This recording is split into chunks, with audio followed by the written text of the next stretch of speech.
Hello అండి, అందరికీ నమస్కారం. వాయిస్ ఆఫ్ హర్షిని ఛానల్కు స్వాగతం. ఈరోజు మనం వారణాసి నాగలక్ష్మి గారు రచించిన సంసార వీణ కథను విందామండి. చామన ఛాయలో సామాన్యమైన ఎత్తులో పెదవుల మీద నిరంతరం నర్తించే చిరునవ్వుతో తీరైన కనుముక్కు తీరుతో అన్నింటినీ మించి ఎలాంటి సమస్యనైనా అవలీలగా ఎదుర్కొనగలిగే ఆత్మస్థైర్యంతో పిన్ని ఎవరినైనా ఇట్టే ఆకట్టుకుంటుంది. ఆటో దిగుతూనే ఎదురొచ్చిన పిన్నిని ఆర్తిగా హత్తుకుపోయింది. కళ్ళు చెమ్మగిల్లాయి. పిచ్చి పిల్ల అంటూ ఒక్క క్షణం నన్ను ఆప్యాయంగా హత్తుకొని నా సూట్ కేస్ అందుకోబోయింది. ఉప్పొంగి రాబోయిన కన్నీటిని కష్టం మీద ఆపుకున్నాను. ఆటో ఛార్జీలు చెల్లించి పిన్ని వెనుక లోపలికి నడిచాను. అగరవత్తుల సుగంధం వెనకే పూజ గదిలోంచి బాబాయ్ పలకరింపు. ఏమిటమ్మా, అంతా బాగున్నారా అంటూ. కాలకృత్యాలు పూర్తి చేసుకొని స్నానం చేసి వంటగదిలోకి వెళ్ళేసరికి పిన్ని హడావిడిగా వంట కానిస్తూనే రెండో స్టవ్ మీద నాకు కాఫీకి పాలు పెట్టింది. విశాలంగా ఉన్న ఆ గదిలోనే డైనింగ్ టేబుల్ కూడా ఉంది. పిన్ని కాఫీ కలుపుతుంటే అక్కడే కుర్చీలో కూర్చున్నాను. నా అనుకునే ఒక మనిషి సమక్షంలో మనసులో ఏదో సెక్యూరిటీని ఇస్తున్నట్లు అనిపిస్తుంటే ఇటీవల నా వైవాహిక జీవితంలో చోటు చేసుకున్న కలతలు గుర్తొచ్చి మనసు భారమైంది. పైకి ఏవో మాట్లాడుతున్నా మనసులో పిన్ని గురించే ఆలోచిస్తున్నాను. బాబాయ్ చాలా కోపిష్టివాడని, పిన్నిని చాలా చులకనగా చూస్తాడని, గృహ విషయాల్లో పిన్నికి ఏ విధమైన స్వాతంత్రం లేదని మా బంధువుల్లో చెప్పుకుంటారు. మరి పిన్ని తొణక్కుండా ఇలా నిత్య సంతోషిలా ఎలా ఉండగలుగుతోంది? చిన్న చెరువుని మదపటేనుగు అల్లకల్లోలం చేసినట్లు మనసులో సమస్యలు ఎదురైనప్పుడు ఎంతో కలత చెందుతుంది. మరి పిన్ని మనసు సముద్రం లాంటిదేమో. నలుగురు ఆడపిల్లల పెళ్ళిళ్ళు చేసి ఎన్నో ఒడిదుడుకులకు తట్టుకొని చిరునవ్వు చెదరకుండా ఉండిపోయింది. ఏమిటే పద్మ, ఒకటే ఆలోచిస్తున్నావు? కాఫీ గ్లాస్ అందిస్తూ అడిగింది పిన్ని. ఇంత హఠాత్తుగా వచ్చినా ఏమిటిలా వచ్చావని ప్రశ్నించని తన సంస్కారాన్ని హర్షిస్తూ, నీ గురించే పిన్ని, ఎప్పుడు నవ్వుతూ ఎలా ఉంటావా అని తేలిగ్గా నవ్వేయాలని ప్రయత్నించాను. పిన్ని మనోహరంగా నవ్వుతూ, దేవుడు నన్ను సృష్టించేటప్పుడు పెదవులు సాగదీసి వదిలేశాడే, దాంతో నా మొహమే అలా అయిపోయింది అంది. నాకు నవ్వొచ్చింది. కానీ రవి గుర్తొచ్చి మనసు భారంగా అయిపోయింది. ఎంతో ఆనందంగా సాగాల్సిన సంసారం మాది. బాధ్యతల బరువులు లేవు, చెప్పుకోదగ్గ సమస్యలు లేవు. అయినా క్రితం సంవత్సరం నుంచి రవి ప్రవర్తనలో ఏదో మార్పు వచ్చింది. అతన్ని అర్థం చేసుకునేందుకు ఎంత ప్రయత్నించినా ఇతను నాకు తెలిసిన రవి కాదు అనిపించేలా ప్రవర్తిస్తున్నాడు. ఎవరో లేడీ క్లర్క్ అతనితో చనువుగా ఉంటోందని విని అడిగితే నా మీద విరుచుకుపడ్డాడు. కొన్నాళ్ళు మౌనవ్రతం. రోజు రాత్రి 10 దాటాక ఇల్లు చేరడం, ఏదైనా ప్రశ్నిస్తే నా మీద అరవడం, ప్రతిదానికి విసుక్కోవడం మొదలుపెట్టాడు.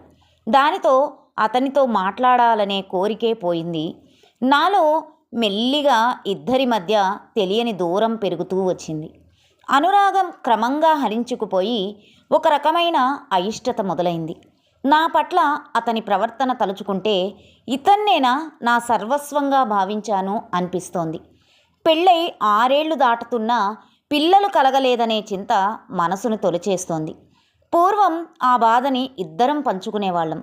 ఈ మధ్య నాతిగల బ్రహ్మచర్యంలా భర్త ఉండి వివరించలేని ఒంటరితనానికి గురవుతున్నాను. జీవితంలో ఏర్పడ్డ మొనాటనీ నుంచి ఏదో విధమైన మార్పును కోరుతోంది. మనసు పిల్లలతో జీవితానికి పరిపూర్ణత కలుగుతుందన్నది నిజమే. కానీ పిల్లలు లేనంత మాత్రాన కృంగి కృశించిపోయేటంత బేలతనమేమీ లేదు నాలో. కానీ ముద్దులొలికే పిల్లల్ని చూసినప్పుడు ఒక రకమైన డిప్రెషన్ కలుగుతోంది. అలాంటప్పుడు రవి నా మనస్సును అర్థం చేసుకొని కొంచెం ఆప్యాయంగా మాట్లాడితే బావుండు అనిపిస్తోంది. రాత్రి ఆలస్యంగా ఇల్లు చేరి నా మనోభావాలతో, బాధలతో, ఇంటి బాధ్యతలతో పనిలేనట్లు ప్రవర్తించే అతన్ని చూస్తుంటే ఏదో తెలియని భావం అగ్నిలా చెలరేగుతోంది మనసులో. 2 రోజుల క్రితం అతను ఇల్లు చేరేసరికి 11 గంటలైంది. కోపాన్ని అణుచుకొని మాట్లాడకుండా భోజనం వడ్డించబోతుంటే, పార్టీ ఉంది, తినేశాను అన్నాడు మొక్కుబడిగా. నాకు ఒళ్ళు మండిపోయింది. ఇంట్లో ఫోన్ ఉంది, భోజనానికి రానని ఒక్క ముక్క చెప్పచ్చు. మీలాంటి మనిషి కోసం ఇప్పటిదాకా తినకుండా ఉండడం నాదే బుద్ధి తక్కువ అన్నాను. నా వైపు తిరస్కారంగా చూసి, పెళ్ళాం నవ్వుతూ ఉండాలంటే ఆ మొగుడేదో పుణ్యం చేసుకొని ఉండాలి అన్నాడు. నేను ఏదో అపరాధం చేసినట్లు. అవును, మొగుడు నవ్వుతూ హుషారుగా ఉండాలన్నా ఆ పెళ్ళాం ఏదో పుణ్యం చేసుకొని ఉండాలి. మీలాంటి మనిషితో ఎలా కాపురం చేయగలుగుతున్నానో నాకే అర్థం కావడం లేదు అంటుంటేనే గొంతు గద్గదమై కళ్ళనీళ్లు తిరిగాయి. ఆ సంఘటన నా మనసు విరిగిపోయింది. పెళ్ళైన సంవత్సరానికి తల్లిదండ్రులిద్దరినీ పోగొట్టుకున్న నన్ను అన్నీ తానే అయి చూసుకోవాల్సింది పోయి ఇలా చేస్తుంటే, ఎక్కడో అమెరికాలో సెటిల్ అయిపోయిన అన్నయ్యకి చెప్పుకోలేక లోపలే సంవత్సరంగా ఎంత బాధ అనుభవించానో ఆ రాత్రంతా నాకు నిద్ర పట్టలేదు. ఎడతెగని దుఃఖాశ్రువులు దిండులోకి ఇంకిపోతుంటే తెల్లవారింది. రవి నాతో ఒక్క మాట కూడా మాట్లాడకుండా వెళ్ళిపోతుంటే అన్నాను, ఇద్దరం ఇలా ఉన్నప్పుడు కలిసి ఉండడంలో అర్థం లేదు. కొన్నాళ్ళు నేను మా పిన్ని ఇంటికి వెళ్దామనుకుంటున్నాను అన్నాను. సాయంత్రం ఇంటికి వస్తూనే హైదరాబాద్కి బస్ టికెట్ ఒకటి అందించాడు. నా అభిమానం దెబ్బతింది. తర్వాత ఏం చేయాలో తర్వాత ఆలోచిద్దామనిపించి 10 రోజులకి బట్టలు సర్దుకొని బస్సు ఎక్కేశాను. నా చిన్నప్పటి నుంచి పిన్ని దగ్గర నాకు బాగా చేరిక. ఇప్పుడు తనకే అంతా చెప్పుకోవాలని, తన సలహా ప్రకారం నడుచుకోవాలని నిశ్చయించుకున్నాను. నా కాఫీ పూర్తయ్యేసరికి పిన్ని వంట అయ్యింది. బాబాయి భోజనానికి వచ్చాడు. అన్నీ పద్ధతిగా అమర్చి శ్రద్ధగా ఆయనకు వడ్డిస్తూ నాతో సంభాషిస్తోంది. పిన్ని నెయ్యి కరిగించలేదా? ఇంతటి వంటలోనూ ఏదోటి మర్చిపోకుండా అవదు. చిరాకు పడ్డాడు బాబాయ్. నాకు చివుక్కుమనిపించింది. పిన్ని మాత్రం అయ్యో మర్చిపోయాను సుమండి అని నవ్వేస్తూ గిన్నె తీసుకెళ్ళి నెయ్యి కరిగించి తెచ్చింది. ఈలోపు కూర ఇంకా బాగా ఎలా చేయొచ్చో చెప్పాడు బాబాయ్. పులుసులో అనపకాయ ముక్కలు తప్పించి ఇంకేం లేవని విసుక్కున్నాడు. పెరుగు కమ్మగా తోడు పెట్టడం చేత కాదన్నాడు. అన్నిటికీ నవ్వుతూ సింపుల్గా సమాధానాలిస్తూ ఆయన భోజనమై వెళ్ళిందాకా తనెలా భరించిందో గాని నాకు కోపం, ఆశ్చర్యం. వీధి తలుపుకేసి పిన్ని లోపలికి రాగానే అడిగేశాను, పిన్ని, ఈ మగవాళ్ళంతా ఇలా ఎందుకుంటారు? బాబాయ్ అలా మాట్లాడినా నువ్వెందుకు భరిస్తావు? పిన్ని మళ్ళీ నవ్వి, సంసారంలో మొగుడి మీద పెళ్ళాం, పెళ్ళాం మీద మొగుడు చిరాకు పడడం అవుతుంది అంది. మొదలు బాబాయ్ రోజు కనీసం 1/2 డజను సార్లైనా అనవసరంగా ఏదో వంకన పిన్ని మీద చిరాకు పడ్డం, విసుక్కోవడం, ఎగతాళి చేయడం చూస్తున్న నాకు పిన్నిలోని ప్రశాంతత ఆశ్చర్యంగా తోచింది. చివరికి ఓ రోజు రాత్రి మేడ మీద ఇద్దరం కూర్చున్నప్పుడు రవి ప్రవర్తన గురించి పిన్నికి చెప్పాను తడికళ్లతో. పిన్ని, బాబాయిని కూడా చూస్తున్నాను కదా, నీలాంటి అపురూపమైన వ్యక్తిని భార్యగా పొంది ఇలా ప్రవర్తించడానికి కారణం ఏమిటి అని అడిగాను. పిన్ని కొంతసేపు చిరునవ్వుతో ఏదో ఆలోచిస్తూ ఉండిపోయింది. చివరికి, పద్మ, సంసారంలో to be happy is more important than to be right అనే సూక్తి వినలేదా? మీ బాబాయి ఆఫీస్లో ఏవో పాలిటిక్స్లో చాలా సమస్యల్లో ఉన్నారు. ఆఫీస్కి వెళ్లే ముందు ఇంటికి వచ్చిన వెంటనే ఆయనకి చిరాగ్గా ఉంటుంది. ఏదో వంక తీసుకొని ఆ చిరాకు వెళ్ళగక్కుతూ ఉంటారు. నాకు కారణం తెలుసు కనుక నన్ను ఉద్దేశించి అన్నట్లుగా నాకు అనిపించదు. పైగా ఆయన టెన్షన్ తగ్గించడానికి నేను సాయం చేస్తున్నాను కదా అని సంతోషిస్తాను. నిజం, ఏదైనా టిఫిన్ చేస్తే రుచిగా అనిపించి మళ్ళీ వేసుకొని తింటూ కూడా ఏదో కామెంట్ చేస్తారు. నేను మనసులో నవ్వుకుంటాను. మళ్ళీ నేను ఎక్కడికైనా వెళ్తే ఆ ఒక్కరోజు కూడా నా ఆసరా లేందే గడపలేరు. ఇల్లంతా శూన్యమైపోయినట్లు, ఒంటరైపోయినట్లు బాధపడతారు. నేను రాగానే ఆ పని అవ్వలేదు, ఈ పని అవ్వలేదు, ఎప్పుడు పడితే అప్పుడు ఇల్లు వదిలి వెళ్ళిపోతే ఎవరు చూసుకుంటారు ఇవన్నీ అని ఎగురుతారు. ఆ మాటలు నాకు నన్ను వదిలి వెళ్ళిపోతే నేనేమైపోతాను అన్నట్లుగా వినిపిస్తాయి. అందుకే నవ్వుతూ ఉండగలుగుతాను. ఇన్నేళ్లుగా ఆయన మనసు, ఆ ఆలోచనలు, ప్రతి చేష్ట వెనుక అర్థం అన్నీ అలవాటైపోయాయి. పిల్లలంతా పెద్దవాళ్ళై ఎవరింటికి వాళ్ళు వెళ్ళిపోయినా మేమిద్దరం ఒకరికొకరం అనే భావం నాకు ఆ వెలితి కనపడనివ్వకుండా చేసింది. పిన్నిని చూస్తుంటే ఏదో మిస్టరీ వీడుతున్నట్లు అనిపించింది. మరి నా సమస్యకు పరిష్కారం ఏమిటి అన్నాను. నువ్వు చెప్పే తీరును బట్టి అతనికి ఆఫీస్లో ఏదో సమస్య ఉన్నట్లే అనిపిస్తోంది.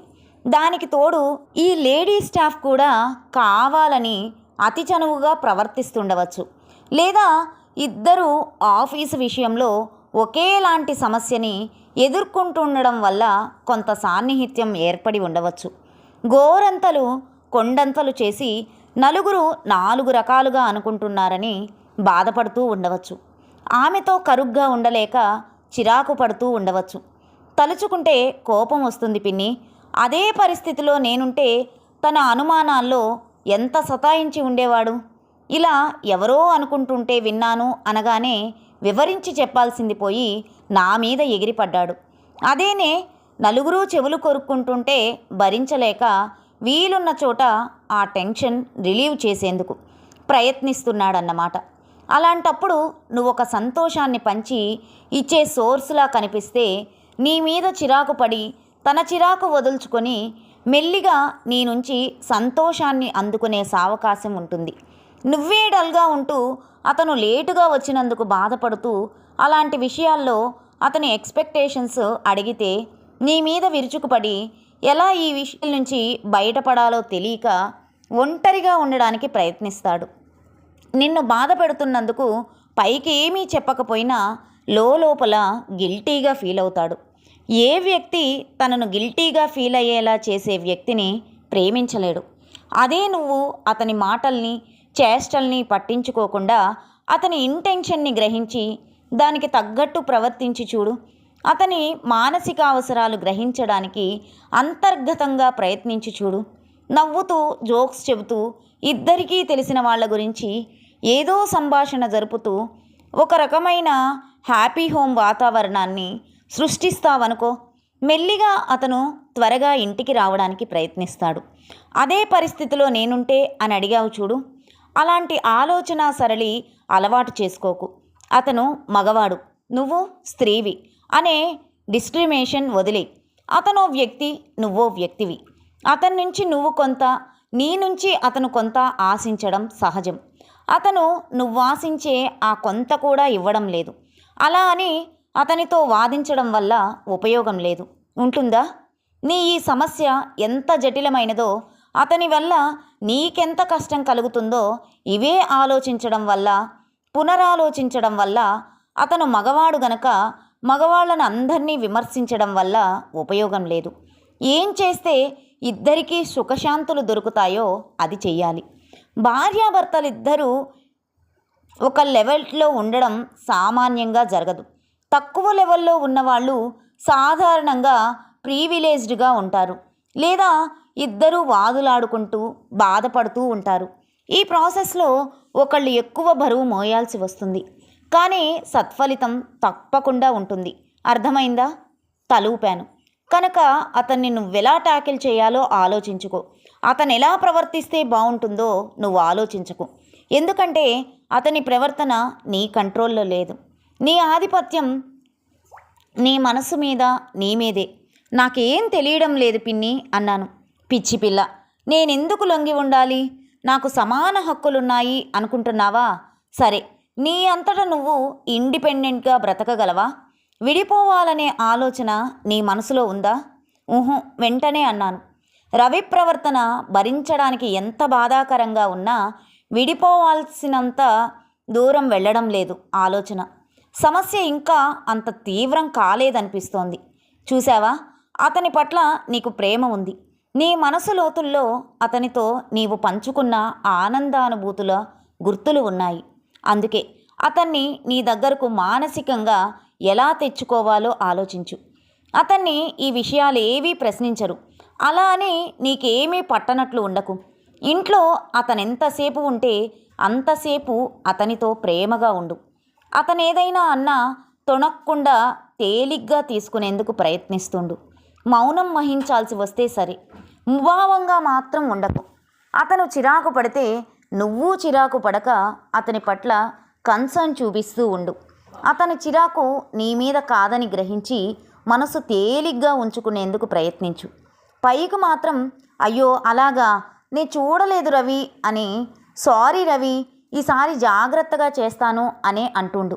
ఇందువల్ల నిన్ను నువ్వు చులకన చేసుకుంటున్నావనే భావన రానీకు. నా మటుకు నాకు సమస్యలు ఏర్పడ్డప్పుడు ఉక్కిరి బిక్కిరి అయిపోతూ ఇతరులకి తాము మరో రకమైన సమస్యలు కల్పించే వాళ్ళ పట్ల గౌరవం లేదు. నా దృష్టిలో వాళ్ళు మానసికంగా పరిణతి చెందని వాళ్ళు. అలాంటి వాళ్ళతో కూడా సర్దుకొని తెలివిగా జీవితాన్ని సుఖమయం చేసుకోగలిగే వాళ్ళ పట్ల నాకెంతో అభిమానం, గౌరవం. నిజానికి నే చెప్పిన విధంగా నువ్వు అతనికి చేయూతనిస్తే అతను నీ మీద ఆధారపడడానికి అలవాటు పడతాడు. నీ పట్ల గౌరవం పెంచుకుంటాడు. అప్పుడు ఎక్కడున్నా పని త్వరగా పూర్తి చేసుకొని ఇల్లు చేరాలని ఆరాటపడతాడు. తన సుఖదుఖాలు నీ దగ్గర కాన్ఫిడెన్షియల్గా ఉంటాయని అర్థమయ్యాక కొన్నాళ్ల తర్వాతైనా వాటిని నీతోనే పంచుకోవడం మొదలు పెడతాడు. అన్ని సమస్యలు తేలికగా పరిష్కారం అవుతాయి, తెలిసిందా? నవ్వుతూ అంది. తెలిసింది పిన్ని అన్నాను. పిన్ని మొహంలో చెదరని దరహాస రేఖలకి అర్థం తెలిసిందిగా మరి అంది పిన్ని. కథ సమాప్తం.